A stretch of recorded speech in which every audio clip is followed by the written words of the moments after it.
Kung ano yung masarap na pagkain mga par, ay dapat ilalagyan ng dahon ng sibuyas. Prito? At yun, tuntawa ang aking anak dahil matitikman niya na ang niluto naming octopus. Dahil kung ano yung masarap mga par, ay dapat niluto ng maigi.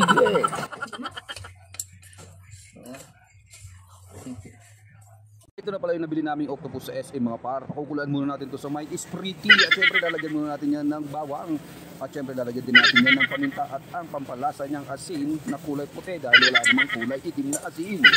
Syempre papakuluan natin yan sa German niyang kahoy mga par. Dahil dito sa amin probinsya ay unlimited ang kahoy. Kahit ilang kilong buto-buto ay kayang palambutin dito. At yun, kumukulo na nga ang octopus mga par. Syempre tatabi muna natin yan. At itong aking chikitin na raw ang magtitimpla ng kanyang sauce. Ay, oyster sauce. Masit, awanay. Awanay? Ang pangka kumatang. Straight ha? Kami tira na. Ito kami water lata. Ano na imus Kaluban pa lang. Saan pa kaluban? Tatlo. Awan tinaman na na. Da. Sayang. Yan, pwede yan. Kakam mo. Kasabot juice ah. Kasabot juice. Kami basit extra sauce na. Gawin mo din tiaklo. Anda? Madi basit lang. Pagod dolan. Sukata yun sa Well. Ito ayam taan. Itap na mo din bulag. Saan? Diba?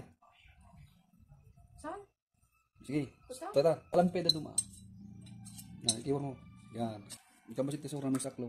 Itas sa pani. Hindi. Masak sa lang. Sige. Ano, ito isang malalay. Ito yung sauce. Tama Secret. kita. Yan, kikiwar mo. Kamasit suka na. Kiwar mo na lang. Bakit suka? Ito? Ni! May bulbul. Basit mo yung extra sauce na. Oh, nagdutan. Kali mo tama. Amin na ito oyster sauce. Kamusta ka na? Hindi, may suka ito eh. Toyo ay ta. Madin, suka ito yung kabil ko. Suka ito, mal. Suka ro din. Kiwar mo. Ang kasipsay. So, tara sila. So yun na mga par, natimpla na nga ni Jacob ang kanyang gagawin sauce. At syempre ipiprito na natin ng octopus mga par. At may naligaw pa nga rito isang crab. May isang crab pa naligaw dito mga par. Isasama natin yan mamaya. At syempre lalagyan ko pala ito ng paminta at konting pampalasa. At syempre aluin ko lang konti yan mga par. At ayun ang mga par, binalitid ko lang ang octopus. At pagkatapos na nitong maluto ay tatabi muna natin. At patutuluin yung konting mantika.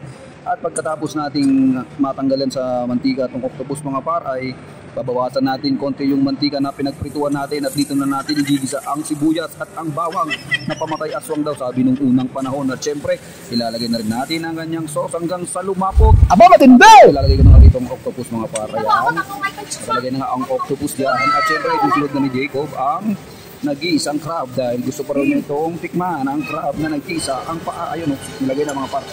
At syempre para masipsip din kanyang sauce. Nagsama nga dyan mga par para isahang luto na lang. At so ayun na nga mga par, luto na nga ang ating octopus na mayroong isang crab. At ayan na nga mga par, si Jacob na raw ang maglalagay ng daon ng sibuyas at ang mga paborito ng mga Bombay. Kabil ko tama may? Kabawa pa lang, kalbo pa lang. Kalbo pa. Hindi nga. Ikaw, tingnan.